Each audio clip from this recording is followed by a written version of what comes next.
Parfois, on conseille à des personnes qui ont vécu certains traumatismes d'engager un travail de thérapie.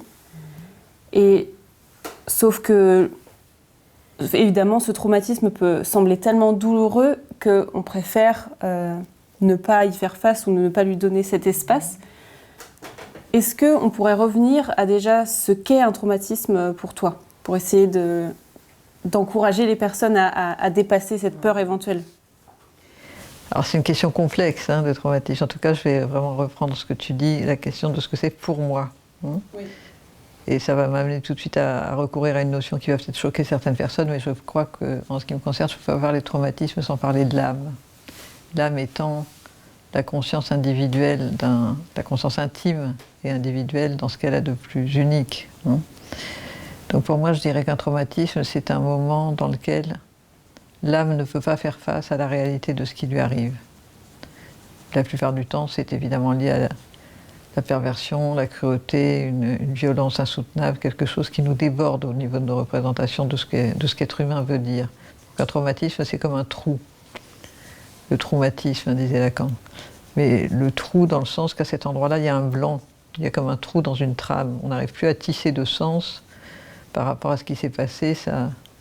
Ça dépasse notre capacité de représentation. Et évidemment, plus on est jeune, plus on est enfant, plus notre psyché n'est pas mature, plus c'est difficile. Il y a beaucoup de choses intéressantes au niveau de la restauration du traumatisme qui se déroulent beaucoup en ce moment, entre autres en Suisse, mais aussi aux États-Unis, et beaucoup moins en France, mais un peu quand même, autour de la capacité de retourner avec des substances psychédéliques qui permettent d'une certaine manière retrouver l'intensité émotionnelle et même énergétique de ce qui s'est joué dans une scène traumatique, pour la revivre, cette fois accompagnée et d'une certaine manière la déplier. Oui. Et voilà, un traumatisme, c'est ça, c'est arriver la sortie du traumatisme, c'est de réussir à remettre du corps, du vécu, de la sensorialité et donc de la conscience, par élaboration, à un endroit où sinon il n'y a rien. Il y a un gouffre. C'est presque une façon de reprendre le fil et de retisser quelque chose pour combler ce trou, mais ne pas aussi le faire de telle sorte qu'il n'y aurait plus rien, puisque en fait ce travail-là... C'est la trace de la reprise sur le drap usé.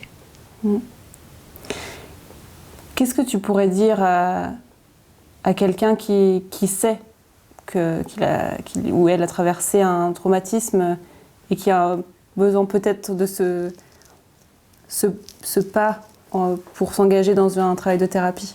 C'est très spécifique à chacun, parce que si on a conscience que l'événement qu'on a vécu est traumatique, et qu'on est quand même sensible au point de ne pas avoir refoulé le fait que la chose a eu lieu et qu'elle était difficile, pourquoi ne pas s'en occuper? Enfin, quelle serait du coup la bonne raison de ne pas faire un engagement, de ne pas prononcer un acte d'engagement? Dans un cas thérapeutique, bien sûr, c'est l'idéal, mais un acte tout court, un acte qui est d'abord une décision intérieure, de souhaiter transformer cette absence en quelque chose qui, même si ça s'apparente à une épreuve redoutable dans un premier temps, vaut la peine d'être retraversé pour exister, tout simplement.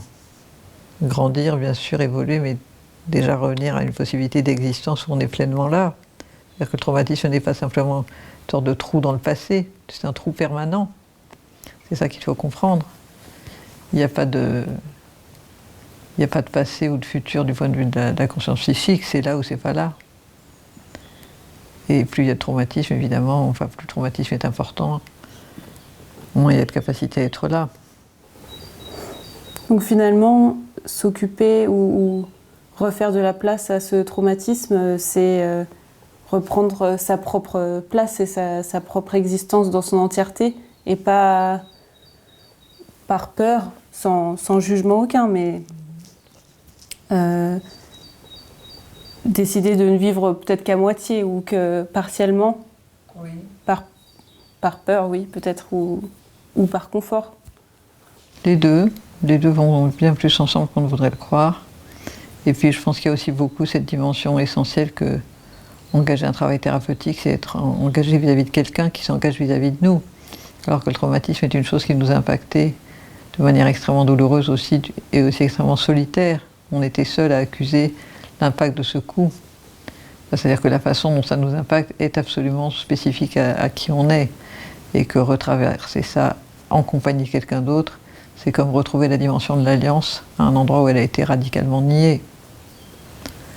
Encore plus, bien sûr, dans des situations de perversité.